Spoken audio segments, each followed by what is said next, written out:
Welcome to Syracuse OnStage, a podcast that pulls back the curtain and explores the process of creating theater in the heart of Central New York.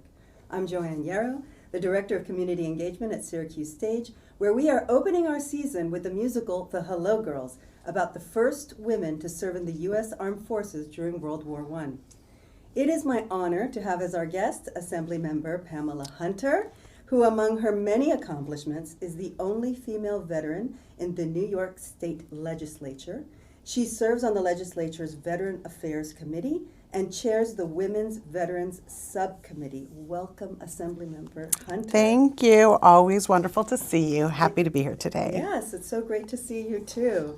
For those who are listening, please tell us a little bit about the district you serve and what does it mean to you to be the only state-elected assembly member who is a female veteran? Yes, so I tell most people that I have the most diverse district, the most diverse assembly district in the state, urban, suburban, rural, and the Onondaga Nation. So I have lots of farms in my district. I think people don't realize that I have farms in my district. I have the urban core in the city of Syracuse, the south side and the east side, and many of our contiguous suburbs where there's always just various challenges depending on where one might live, but there's definitely similarities between all of the kind of issues and challenges that municipalities face. And relative to being the only female veteran, and it's a privilege, obviously, to have been able to serve and really an honor.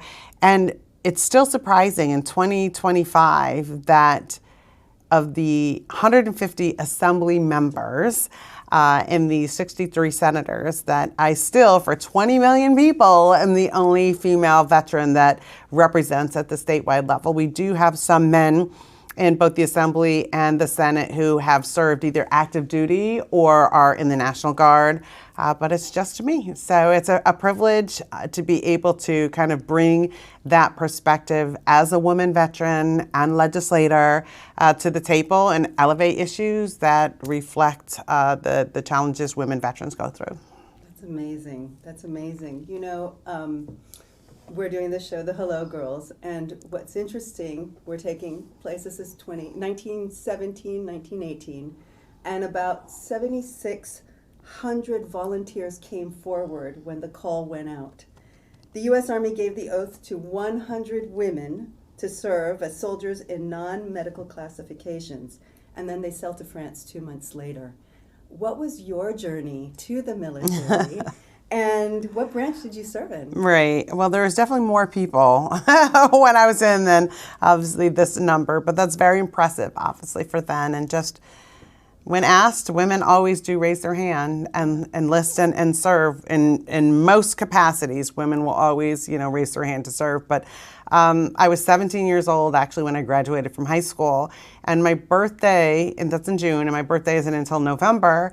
And so I literally graduated in June, was in basic training in July, at my permanent duty station 2 months later, before I was even 18 years old. So I couldn't even vote yet. My parents had to sign for me. I wasn't even able to vote yet when I was at my permanent duty station. And because I was in the Army and active duty, and because I wanted to be a chef for my whole life, that's what I wanted to be when I was a teenager. I wanted Bon Appetit magazine for a birthday gift. This was my calling. That and a lawyer. I'm neither one of those today, by the way. So because I went to BOCES for 2 years, I didn't have to go to AIT, the training that you go through in order to kind of learn your skill to be the job that you are in the military, which probably would not happen today. But because I went to BOCES for 2 years, I went straight from basic training at Fort Dix to my permanent duty station at Fort Belvoir, Virginia, in 2 months' time, when normally you would have like 8 months worth of training. And so that's why I was able to just kind of walk right into my permanent duty station without having any military training, because I had already been trained. Wow. For 2 years. Wow. So, and what was your what was your job? What was your I was a position? cook. That's why. Okay. There was the end of that story there. I was a military cook, a 94 Bravo. And because I had that 2 years of food trade experience at BOCES, that was my training at BOCES. That was probably the most important part of that whole conversation is the food trades at BOCES, that I was able to not go through AIT and go straight into my permanent duty station as a cook in the military. That's incredible. And it's definitely a culture, the military. It is. What did that culture teach you? What did you gain from that? I think on the good side, I'm a very organized person. I am very timely. I don't like lateness. That really creates anxiety for me. And I also think it's a respect issue for people to be on time. Discipline. I think it's really important to be about what you say that you're going to be about. You take an oath, and that means something. I took an oath when I was in city council, took an oath when I was an assembly member. But when you take an oath, and it's the same words, but it means something different. When you're taking an oath to say you protect the Constitution of the United States, and that means that you could potentially, and many have, put their life on the line for your country, that means something. And it meant something then when I raised my hand. Each and every time I've had to do it since, it means something now. So those are some of the kind of foundational, strong attributes that I think the military can give to any person who wants to enlist. That's great. And did you feel that you also had a camaraderie with female veterans that are also, or at your time when you were serving, how was that, culture for you? We definitely had a large group of women, so it's not like I was on my own and without, kind of my comrades or colleagues.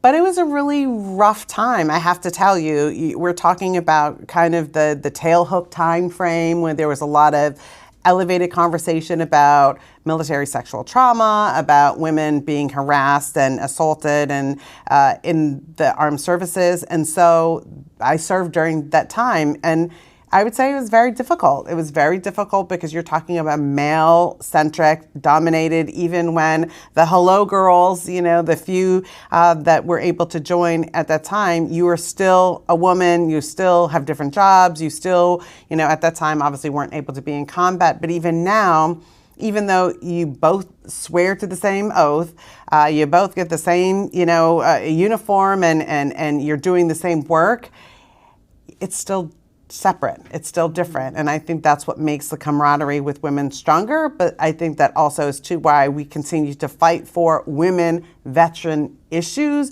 because there are specific issues that relate more heavily to women that we need to help and aid women veterans. Yeah, what you say is so right. And one of the things that was very interesting is that the whole reason they were called in to serve was the men were too slow to make those, right. Switchboard connections. It was taking them 60 seconds. It would take the women 10. And, even though, they did this, and by the end of the war, it was 223 women that made over 26 million calls. And that is an individual call. It has to be very fast. And what's interesting is that even so, they were denied veteran status when they returned home. They did not receive hospitalization for injuries in the line of duty, no cash bonuses, no flags on their coffins, which was crazy, or the victory medals that were awarded to soldiers. So in 2019, you were able to pass a resolution, which is June 12th, right? Yes. As Women Veterans Recognition Day in New York, and legislation that women veterans are honored for their service and their sacrifice. First of all, fantastic, and thank you so much for doing that. But tell us a little bit about that legislation and your work with military women. Yeah. So the Women Veteran Recognition Day, we do this every year. This is an opportunity, since I do chair the Women Veteran Subcommittee, an opportunity to bring women veterans from all across the state to the Capitol and celebrate them as veterans. And we have vendors there. We bring them on a tour. We bring them to the assembly floor for introduction and recognition. And it really means a lot to them. And some are in wheelchairs and some, have different abilities in order to be able to attend. but it really means something for someone to pause and say, we thank you and recognize you for the service to our country. We do it every year, that recognition, but being able to pass legislation that can help women veterans, whether it's peer-to-peer support groups, we've been able to do that, different type of employment things specific, for women. Women have a different set of challenges post-military life than some men.